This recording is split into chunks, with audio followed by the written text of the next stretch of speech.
Bismillahirrahmanirrahim. Em nome de Deus, o Clemente, o Misericordioso. Bismillahirrahmanirrahim. Em nome de Allah, o Clemente e Misericordioso. Caros irmãos, caras irmãs, caros amigos e amigas, Assalamu alaikum wa rahmatullahi wa barakatuh. Que a paz, a misericórdia e a expiação de Deus estejam com todos. Nesta nossa última aula da sequência que trata de falar sobre o comportamento do muçulmano, do modo geral, vamos falar sobre o comportamento do muçulmano com os animais e com o meio ambiente do modo geral. O Islã nos ensina, nos instrua que os animais são criaturas de Deus, têm seus direitos como criaturas, entre os quais notamos o seguinte: receber alimentação, comida e bebida quando passam fome e sede. Número 2, ter piedade e misericórdia com os animais. Disse o profeta Muhammad sallallahu alaihi wasallam: Deus amaldiçoa quem toma algo vivo como alvo e maltrata os animais, alvo de tiros ou de maus tratos. Quando viu um pássaro desesperando, mandou devolver seus filhotes para ele. Certa vez o profeta Muhammad sallallahu alaihi wasallam estava viajando com seus companheiros e viu realmente que tinha um pombinho pequenininho fazendo voos, mas de uma forma desesperada, voos baixos, né, próximo à terra, e de uma forma desesperada. Então ele notou que está passando por uma aflição, diz: alguém tirou os filhotes desse passarinho. Um dos companheiros disse: eu. Então o profeta disse: coloca exatamente no lugar deles. O terceiro comportamento que o muçulmano tem que ter, descansar os animais antes de abatê-los para o consumo próprio, afiando a faca e cuidar de não maltratar ou assustá-los antes. E nessa ocasião requer também que o animal deixe o animal beber um tempo antes e tranquilamente, com bastante tranquilidade e não sem assustar o animal. Inclusive isso pode causar danos à carne consumida quando nós assustamos o animal, porque ele solta substâncias nos seus músculos que possa tornar a carne um pouco contaminada. Não castigar os animais com a fome, a sede, batendo ou sobrecarregando-os, nem feri-los ou queimá-los. Disse o profeta Muhammad sallallahu alaihi wasallam: entrou uma mulher no inferno por causa de uma pequena gata que ela prendeu até a sua morte. Nem a alimentou e nem a deixou se alimentar sozinha. Pagar seu zakat, se for entre os animais que devem pagar seu zakat, se for de gado, camelos, cabras e cabritos, ovelhas e carneiros, então deve tirar o zakat depois que alcança o seu limite, tirar o zakat para destinar para as pessoas necessitadas. Não deve também utilizar os animais para diversão e nem por ostentação. Não matar os animais a não ser para o consumo ou para se defender. Se adquirir um animal, tem a obrigação de tratá-lo bem, levando em consideração os hábitos do mesmo, do seu habitat natural, como tipo de alimentação, procriação, embora o Islã permite, no caso de procriação de animal caseiro, a castração desses animais. O comportamento com os seres inanimados ou com o meio ambiente de modo geral. O Islã, antes dos ambientalistas, estabeleceu regras para o meio ambiente há mais de 1.400 anos atrás, ao falar sobre equilíbrio na criação do universo, que não foi criado à toa, mas todas as coisas nele criadas são criadas devido a uma exata proporção. As regras estabelecidas evitam choque entre as funções de cada elemento neste universo. E para manter o equilíbrio, podemos citar o exemplo da China, onde, numa certa época, os pássaros comiam 3% da safra do arroz. E para impedir esse prejuízo, mataram os pássaros. Logo, apareceu um problema maior, quando as minhocas, as pragas, acabaram consumindo 50% da safra. O Islã, para preservar o ambiente, estabeleceu regras, como impedir os danos é melhor que trazer benefícios. Essa é uma regra islâmica, دفع الضرر مقدم على جلب المصلحة, segundo o dito do profeta Muhammad sallallahu alaihi wasallam, ou segundo a regra, uma das regras fundamentais dentro do Islã, impedir os danos ou evitar os danos é melhor do que trazer benefício. Também outra regra em que diz: não há dano singelo nem dano recíproco, isto é, você não pode causar dano a si mesmo e nem dano a terceiros, e o meio ambiente se inclui nesse sentido em terceiros. Tais regras impedem os transgressores ao meio ambiente de causar danos. Estabelece a regra de prevenir contra a corrupção.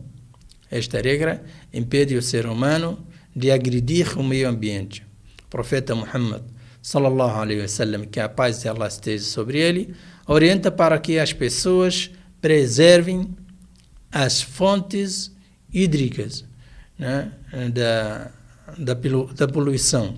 Quando diz: evitem as 3 maldições, fazer necessidades nas fontes de água, lugares de passagem de pessoas e na sombra, onde as pessoas tendem a descansar. E completou: não urine na água parada, disse o profeta Muhammad sallallahu alaihi wasallam. O Islã dá orientação para que se preserve a higiene nas residências, disse o profeta Muhammad sallallahu alaihi wasallam. Deus é belo e aprecia tudo o que é belo e limpo. Então, limpem suas casas e jardins. O profeta sallallahu alaihi wasallam disse também: todo muçulmano que plante uma planta ou uma muda e vem se alimentar dela, uma ave, um ser humano ou um animal, é considerado uma caridade para ele. Ele disse também, o profeta Muhammad sallallahu alaihi wasallam: se tiver que acontecer o fim do mundo, ou acontecer a hora do dia de juízo, e na sua mão, ou na mão de um de vocês, tiver uma muda, que a plante, se puder, e depois atender a hora do juízo final. Isso é um chamado para que as pessoas tentem preservar o meio ambiente ao máximo, e o zelo para que as pessoas tentem plantar árvores e não causar danos ao meio ambiente. Existem 3 fundamentos básicos no Islã para a preservação do meio ambiente. São eles: o muçulmano deve ser justo e não deve transgredir os limites. Deve observar a Deus em qualquer ação, seguindo sua orientação, e por tal razão não deve corromper nenhum dos elementos da natureza. Portanto, não deve poluir a água, extrapolando no seu consumo, matar um animal sem razão, proteger a terra. O segundo fundamento para a preservação do meio ambiente, o Alcorão veio para organizar os aspectos gerais da vida. Entre esses aspectos está o meio ambiente, proibindo assim exagero nas medidas para que não haja desequilíbrio neste universo. Terceiro fundamento, buscar o equilíbrio e respeitar os limites estabelecidos por Deus e não causar danos. Disse Deus, o Altíssimo, no Corão, وَلَا تَعْثُوا فِي الْأَرْضِ مُفْسِدِينَ. Quer dizer, não espalhem na terra a corrupção. Na Sunna profética, a Sunna do profeta Muhammad sallallahu alaihi wasallam, há ênfase muito grande sobre o meio ambiente. Podemos dividi-la em 4 grupos. Primeiro grupo, ditos que estimulam a plantação e preservação de árvores, né? Considerando que o plantio é uma obrigação coletiva. E para preservar a plantação e as sementes, o profeta sallallahu alaihi wasallam proibiu a coleta antes da sua época, além de estabelecer garantias financeiras contra danos causados às plantações por animais. Se um animal, um grupo de animais que estão na posse de uma pessoa, entrar e danificar a plantação de uma outra pessoa antes do fim da sua coleta, ou até depois da sua coleta, estabelece aqui a regra islâmica uma punição para o dono dos animais com uma indenização financeira. Segundo tipo dos dias do profeta Muhammad referentes ao meio ambiente, regras relacionadas à caça, onde é proibido a prática a não ser para a alimentação. Disse o profeta Muhammad sallallahu alaihi wasallam, não tome algo vivo como alvo, e que matar um pássaro por brincadeira irá testemunhar contra ele no dia do julgamento final. E também temos regras estabelecidas, né, quanto às reservas ambientais, né, chamada quarentena e reservas ambientais. Disse o profeta Muhammad sallallahu alaihi wasallam, não deve-se, né, apresentar uma pessoa doente a outra sã, sabendo-se, né, também que o Islã havia estabelecido determinados, né, períodos do ano onde proíbe matar ou assustar animais e cortar e queimar plantação, né, ou plantações em determinados lugares. Os chamados são reservas ambientais.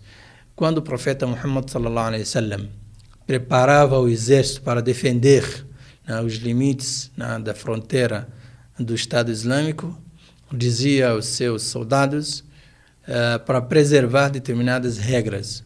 A primeira delas é não matar animais sem consumo, sem necessidade de consumo, não queimar plantação e árvores, não maltratar sacerdotes nos seus templos, não demolir templos de outras religiões, não matar crianças e mulheres e idosos, né? Todas são regras para a preservação do meio ambiente, inclusive no estado de conflito, estado de guerra. Imagina no estado de paz em que nós devemos realmente preservar esse ambiente, e a regra fundamental nisso, que esse ambiente ou esse meio ambiente, seja animais, sejam plantas, são dados para nós como a responsabilidade de preservá-los por Deus, para administrar esse universo da melhor forma, sabendo-se que este universo não nos pertence, mas pertence a Deus. Deus é o nosso Criador, Ele criou esse universo para nos servir. Então, devemos utilizar Ele e lembrar que, além de nós, vão vir outras gerações que têm o direito de que nós preservemos o meio ambiente para que eles possam gozar e aproveitar da melhor forma possível. E aqui termina esse ciclo de palestras e aulas sobre o comportamento do muçulmano, algo que a própria religião veio para enfatizar e para mostrar a sua importância. Diz o profeta Muhammad sallallahu alaihi wasallam, a coisa que mais faz com que as pessoas mereçam entrar no paraíso é ter um elevado e bom comportamento. E disse também o profeta Muhammad sallallahu alaihi wasallam, eu fui enviado para aperfeiçoar a boa conduta. Wa sallallahu alaihi sayyidina Muhammadin, e que a paz esteja sobre o profeta Muhammad. Wassalamu alaikum wa rahmatullahi wa barakatuh. Luz, paz, conhecimento para todo o Brasil. conheça o Islã.